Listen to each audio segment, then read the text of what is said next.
तो दोस्तों अभी बजे 8:30 और हम हैं पेंगोंग लेक पर अपने कैंप के बाहर। रात थोड़ा प्लान चेंज हो गया। हमें जाना था आज सुबह सो मोरोडी, लेकिन पता चला है वहाँ लैंडस्लाइड हो रही है और रास्ते बहुत ख़राब हैं और बहुत दूर भी हैं। तो कुछ लोगों ने मना कर दिया वहाँ जाने के लिए, तो फिर पूरे ग्रुप का प्लान चेंज हो गया। अभी एक शॉर्ट मीटिंग दोबारा से है, तो उसमें डिसाइड होगा कि हमें डायरेक्ट जिस्पा जाएंगे हम लोग या फिर ले वापस उसी महाबोधि सेंटर में जाएंगे। तो एक शॉर्ट मीटिंग है, उसके बाद पता चलेगा। तो चलिए उसे कर लेते हैं अटेंड और फिर बताते हैं आपको आगे की क्या सीन है। Thank you. सो दोस्तों मीटिंग में डिसाइड हुआ है कि हम लोग जा रहे हैं लेह वापस, और अभी हम खड़े हैं यहाँ वेलकम काराकोरम वॉरियर्स के प्लेस पे, और अब हम जा रहे हैं लेह वापस। तो चलिए आपसे फिर लेह मिलते हैं उसी जगह महाबोधि इंटरनेशनल मेडिटेशन सेंटर पे। तो दोस्तों इस बार लेह जाने के लिए हमने दूसरा रूट लिया, रास्ते में से कट गया था और अभी बीच में पड़ा है चांगला पास। आपने कई बार टीवी में सुना होगा, कुछ मूवीज़ में देखा होगा। ये पीछे है चांगला बाबा स्थल और ये बोर्ड वो पूरा आर्मी का कॉन्वॉय पीछे, और ये चांगला। सब लोग इधर ही रुको, इधर उधर मत जाओ।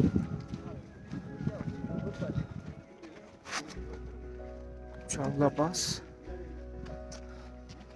आर्मी के लोग पीछे ना व्यू। मैं फ्रंट से दिखाता हूँ आपको।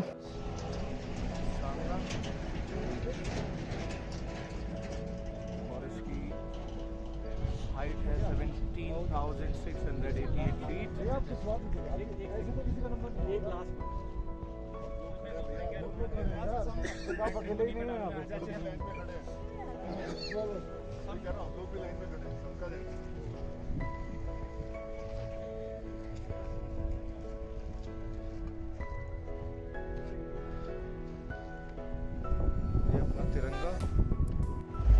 और ये रास्ते में ड्यू टू कंस्ट्रक्शन बहुत लंबा जाम।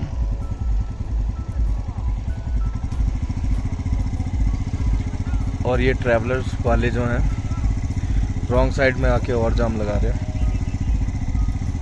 अपनी लेन में चलते तो शायद नहीं लगता। सो फ्रेंड्स हमने फिर से चेक इन कर लिया है महाबोधि इंटरनेशनल मेडिटेशन सेंटर के अंदर जो होटल है, और अब हम जा रहे हैं लंच करने के लिए। कोशिश कर रहे थे पिज़्ज़ा हट मिल जाए, क्योंकि यहाँ खाना कुछ हमारी समझ से थोड़ा सा अलग है। मतलब नॉर्थ इंडियन थोड़ा सा अलग तरह का खाना खाता है, और यहाँ जो मिलता है वो थोड़ा सा अजीब है। तो सूट नहीं कर रहा था 6-7 दिन से सेम खाना। तो अभी हम ले मार्केट में आए हैं फिर से, और देखते हैं कुछ सही मिल जाता है तो। और उसके बाद हम जाएंगे हॉल ऑफ फेम यहीं ले में। उस दिन वो हमारा रह गया था क्योंकि हम लेट हो गए थे। चलिए फिर मिलते हैं।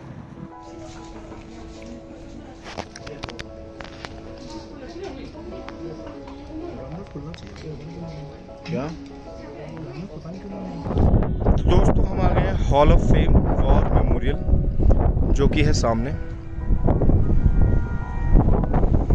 और गूगल पे सही इन्फॉर्मेशन नहीं दी हुई थी, हमें लगा उस पर 7 PM क्लोज दिखा रखा था, और अभी हम आए हैं 5:45 बजे,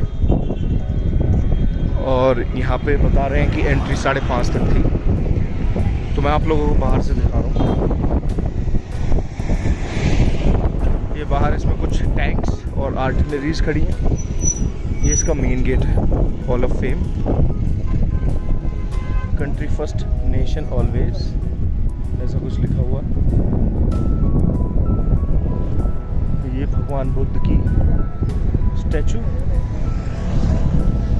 as this is in Ladakh. और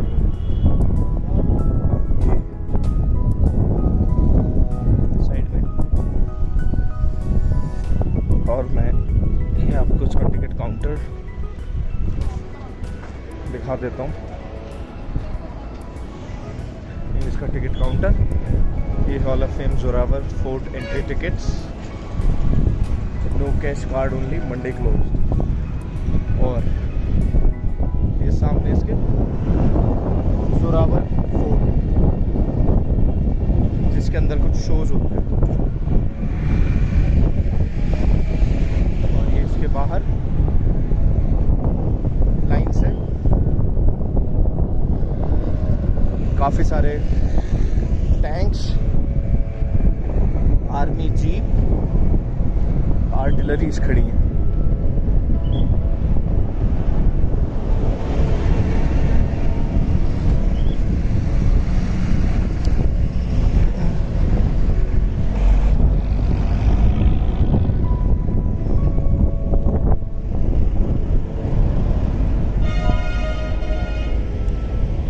और ये इन्होंने कर दिया क्लोज।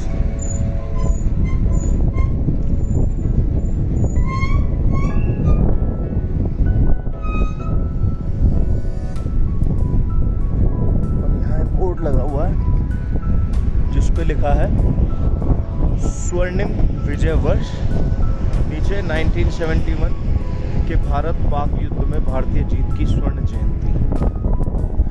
तो चलिए अब हम चलते हैं पत्थर साहिब गुरुद्वारा। तो हम आ पहुंचे हैं गुरुद्वारा पत्थर साहिब, जो कि लेह से 25 किलोमीटर पहले जम्मू कश्मीर का बेहद दिलचस्प टूरिस्ट स्पॉट है।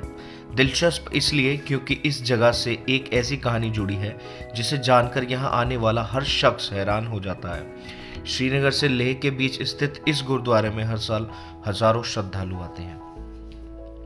इस गुरुद्वारे के बारे में कहा जाता है कि गुरु नानक देव जी 1517 ईस्वी में सुमेर पर्वत पर अपना उपदेश देने के बाद नेपाल, सिक्किम, तिब्बत होते हुए लेह पहुंचे थे।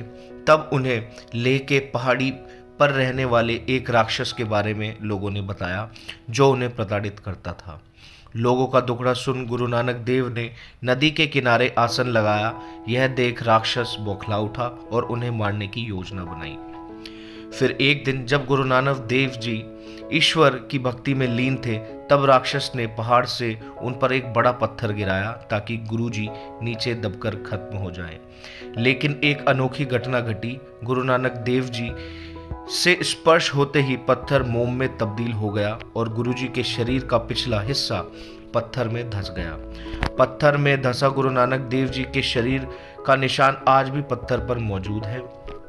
जब पत्थर गुरु नानक देव जी से टकराया तो राक्षस को लगा कि गुरुजी पत्थर के नीचे दबे हैं। तब राक्षस पहाड़ से नीचे उतरा और गुरु नानक देव जी को जिंदा देखकर हैरान रह गया। गुस्से में आकर राक्षस ने अपना दायां पैर पत्थर पर मारा, लेकिन उसका पैर पत्थर में धंस गया। तब राक्षस को एहसास हुआ कि उससे गलती हुई है और वो गुरु नानक देव जी के चरणों में गिर पड़ा। राक्षस के पैर का निशान वाला पत्थर आज भी लेह में देखा जा सकता है।